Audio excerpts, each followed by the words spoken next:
जय श्री राम दोस्तों। स्वागत है आप सभी का हमारे YouTube channel RG current affairs पर। और आज डेट हो गई है 5 मार्च 2025। ठीक है, तो अगर आपको डेली करंट अफेयर्स की वीडियो चाहिए तो आप हमारे चैनल को सब्सक्राइब करें और इस वीडियो को ज़्यादा से ज़्यादा शेयर करें, क्योंकि यहाँ पर आपको डायरेक्ट क्वेश्चन आंसर नहीं, एक्स्ट्रा फैक्ट्स के साथ चीज़ें आपको समझाई जाएगी। ठीक है, चलो ज़्यादा देर ना करते हुए अपनी क्लास स्टार्ट करते हैं। तो आज का पहला क्वेश्चन देखते हैं क्या होगा।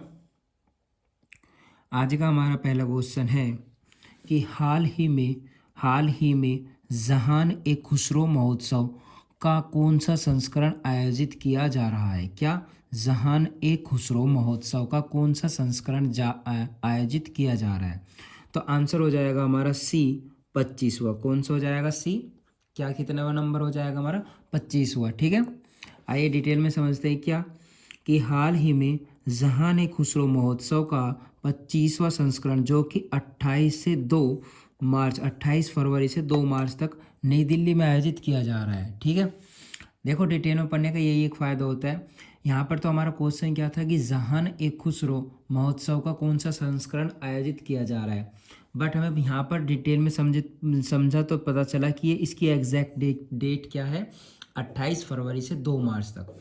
और जगह भी हमें पता चल गई है कहाँ पर, नई दिल्ली में आयोजित किया जा रहा है। ठीक है, प्रधानमंत्री नरेंद्र मोदी जी ने 28 फरवरी को भव्य सूफी संगीत समारोह जहान ए खुसरो 2025 में भाग लेंगे। जहान ए खुसरो एक अंतर्राष्ट्रीय महोत्सव है जो सूफी संगीत, कविता और नृत्य को समर्पित है। यह अमीर खुसरो की विरासत का जश्न मनाने के लिए दुनिया भर के कलाकारों को एक साथ लाता है। ठीक है, रूमी फाउंडेशन द्वारा, किसके द्वारा, रूमी फाउंडेशन द्वारा आयोजित इस महोत्सव की शुरुआत 2001 में प्रसिद्ध फिल्म निर्माता और कलाकार मुजफ्फर अली ने की थी। देखो अब इसमें हमारा क्वेश्चन क्या था कि जहान ए खुसरो का कौन सा संस्करण आयोजित किया जा रहा है। तो क्वेश्चन तो हमारा यहीं पर खत्म था, बट हमने डिटेल में इस क्वेश्चन को समझा तो हमें पता चली एक और पॉइंट हमारा क्या है कि ये इसकी एग्जैक्ट डेट हमें पता चली कि कब से कब तक, 28 फरवरी से 2 मार्च तक। और एक पॉइंट हमारा यहाँ से बन गया, कहाँ पे एग्जैक्ट जगह कहाँ पे इसकी, नई दिल्ली में। और एक और पॉइंट क्या है हमारा, प्रधानमंत्री नरेंद्र मोदी भी इस समारोह में भाग लेंगे। और तीसरा एक और है हमारा, यह अमीर खुसरो की विरासत का जश्न मनाने के लिए दुनिया भर के कलाकारों को एक साथ लाता है। तो किसके विरासत के उपलक्ष्य में मनता है हमारा, अमीर खुसरो की। ठीक है, अमीर खुसरो की विरासत का जश्न।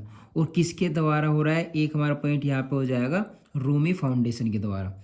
तो एक तो हमारा क्वेश्चन ही था, सेकंड हमारा पॉइंट यहाँ से बन गया, तीसरा यहाँ से क्वेश्चन आ सकता है, चौथा इसकी डेट भी पूछ सकता है, और पांचवा ये किसके द्वारा आयोजित किया जा रहा है ये भी पूछ सकता है। और इसकी शुरुआत कब हुई थी, 2001 में प्रसिद्ध फिल्म निर्माता कलाकार मुजफ्फर अली ने की थी। ठीक है, तो डिटेल में चीज़ों को समझने का यही एक फ़ायदा होता है हमारा बेस्ट, कि एक ही क्वेश्चन में आपके 4-5 क्वेश्चंस की प्रिपरेशन हो जाती है और आप समझ में लोग, अगर आप इसको समझ लोगे तो एग्ज़ाम में अगर क्वेश्चन में थोड़ा बहुत आप भूल भी गए तो आप डिटेल की वजह से आपको याद आ जाएगा और आप अपने क्वेश्चन को कर लोगे। सेकंड क्वेश्चन देखते हैं हमारा क्या है कि हाल ही में Prince Michael decade of action, क्या Prince Michael decade of action road safety award से किस देश को सम्मानित किया गया है। तो किस देश को सम्मानित किया गया है, हमारा प्यारा भारत देश। ठीक है, अब देखते हैं हम डिटेल में क्या समझते हैं कि हाल ही में भारत और मोरक्को को वाहन सुरक्षा और बुनियादी ढांचे के में प्रगति के लिए Prince Michael decade of action road safety award से सम्मानित किया जा रहा है। हाल ही में भारत और मोरक्को को वाहन सुरक्षा और बुनियादी ढांचे में प्रगति के लिए Prince Michael decade of action road safety award से सम्मानित किया जा रहा है। यह इस क्षेत्र का सर्वोच्च सम्मान है। यह अवार्ड पिछले 10 वर्षों में वाहन सुरक्षा मानकों को बढ़ाने के प्रयासों के लिए दिया गया। यह सम्मान प्रमुख प्रगति को मान्यता देता है, जैसे कि एक नई कार सुरक्षा मूल्यांकन कार्यक्रम की शुरुआत और सभी नए दोपहिया वाहनों में एंटी लॉक ब्रेकिंग, क्या एंटी लॉक ब्रेकिंग सिस्टम, जिसे हम शॉर्ट में क्या बोलते हैं, एबीएस के लिए अनिवार्यता। ठीक है, तो क्या है इसमें हमारा, यह सम्मान प्रमुख प्रगति को मान्यता देता है, जैसे कि नई कार सुरक्षा मूल्यांकन कार्यक्रम की शुरुआत और सभी नए दोपहिया वाहनों में एंटी ब्रेकिंग सिस्टम ABS के लिए अनिवार्य था। ठीक है, नेक्स्ट क्वेश्चन हमारा देखते हैं क्या है। तो नेक्स्ट हमारा क्वेश्चन है, किस राज्य और केंद्र शासित प्रदेश पुलिस ने ईमेल के जरिए पहली FIR दर्ज किया। ये बहुत ही ज़्यादा इंपॉर्टेंट क्वेश्चन हो जाएगा हमारा। क्यों होगा? क्योंकि ये हमारे पूरे भारतवर्ष में एक पहला कौन सा राज्य है वो बना है जिसने ईमेल के जरिए, किसके जरिए? ईमेल के जरिए पहली FIR हमारी दर्ज की है। ठीक है, तो कौन सा हो जाएगा हमारा आंसर? हो जाएगा हमारा ए, आंसर हो जाएगा हमारा ए, आंसर हो जाएगा क्या? जम्मू कश्मीर। ठीक है, आंसर हो जाएगा हमारा ए, जम्मू कश्मीर। अवंतीपोरा जम्मू और कश्मीर में 26 फरवरी डिजिटल पुलिसिंग की ओर एक परिष्कृत कदम में पुलिस स्टेशन खरेव ने एक ईमेल शिकायत के बाद अपनी पहली इलेक्ट्रॉनिक प्रथम सूचना रिपोर्ट, जिसे क्या बोलते हैं? इलेक्ट्रॉनिक प्रथम सूचना रिपोर्ट, जिसे बोलते हैं FIR, शॉर्ट में क्या बोलेंगे? FIR, इलेक्ट्रॉनिक प्रथम सूचना रिपोर्ट या फिर EFIR दर्ज की है। मामले का विवरण क्या था कि न्यू कॉलोनी खरीव निवासी मुश्ताक अहमद भट्ट ने आदिल अहमद भट्ट और बिलाल अहमद भट्ट के खिलाफ शिकायत दर्ज कराई है। शिकायतकर्ता ने बताया कि इन लोगों ने उसके पूरे परिवार पर हमला किया, उन्हें चोटें पहुंचाई। शिकायतकर्ता ने अपने बयान में PHC खरीव से OPD टिकट और आधार कार्ड की एक प्रति साक्ष्य के तौर पर पेश की है। ठीक है, FIR भारतीय न्याय संहिता BNS के तहत दर्ज की जाती है। ठीक है, किसके तहत की जाती है? FIR हमारी भारतीय न्याय संहिता, जिसे कि हम शॉर्ट में बोलते हैं BNS के तहत दर्ज की जाती है। ठीक, नेक्स्ट हमारा क्वेश्चन देखते हैं क्या होगा कि किस राज्य सरकार ने स्कूली बच्चों के लिए शिक्षा संजीवनी बीमा योजना नामक एक दुर्घटना बीमा योजना शुरू की है। किस राज्य सरकार ने स्कूली बच्चों के लिए शिक्षा संजीवनी बीमा योजना नामक एक दुर्घटना बीमा शुरू की है? तो क्या हो जाएगा? आंसर हमारा है राजस्थान। ठीक है, आंसर तो हमारा हो जाएगा Rajasthan, option C. But detail में चीज़ समझते हैं तो क्या पॉइंट है हमारा? राजस्थान सरकार ने राज्य में स्कूली बच्चों को दुर्घटना बीमा प्रदान करने के लिए शिक्षा संजीवनी बीमा योजना शुरू की है। राज्य की अपनी तरह की पहली योजना राज्य के सरकारी स्कूलों में नामित बच्चों और उनके अभिभावकों को 1 लाख से 1.3 लाख रुपए तक का व्यक्तिगत दुर्घटना बीमा कवरेज प्रदान करेगी। कितने लाख तक का? 1 लाख से 1.3 लाख रुपए का व्यक्तिगत दुर्घटना बीमा। प्रारंभ में यह योजना उदयपुर संभाग के स्कूलों को कवर करेगी। Wonder cement, Zurich, Kotak general insurance और भारतीय स्टेट बैंक शिक्षा संजीवनी बीमा योजना के भागीदार है। इस योजना का लक्ष्य क्या है? बच्चों की शिक्षा में निरंतर सुनिश्चित करना, बाल श्रम को रोकना, डिजिटल इंडिया के माध्यम से वित्तीय समावेशन को बढ़ावा देना, बीमा दावा राशि के दुरुपयोग को रोकना और कम उम्र में से ही बच्चों में बचत की आदत को प्रोत्साहित करना। इंपॉर्टेंट पॉइंट देख लेते हैं इसमें क्या बन सकता है हमारे कि पहला एक पॉइंट, ये तो कोई क्वेश्चन तो हमारा सिंपल है कि किस राज्य सरकार ने स्कूली बच्चों के लिए शिक्षा संजीवनी बीमा योजना नामक एक दुर्घटना बीमा शुरू की है? तो क्या हो जाएगा? राजस्थान। दूसरा एक इम्पोर्टेंट हमारा पॉइंट ये हो जाएगा कि क्या है कि बच्चों और उनके अभिभावकों को 1 लाख से 1.3 लाख, कितना? 1 लाख से 1.3 लाख रुपए तक का व्यक्तिगत दुर्घटना बीमा कवरेज प्रदान करेगा।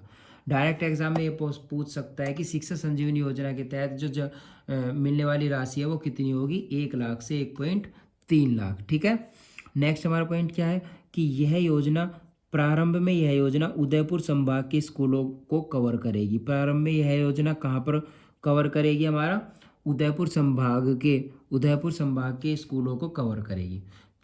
एक और पॉइंट क्या है? Wonder cement, Zurich, Kotak general insurance और भारतीय स्टेट बैंक शिक्षा संजीवनी बीमा योजना के भागीदार है।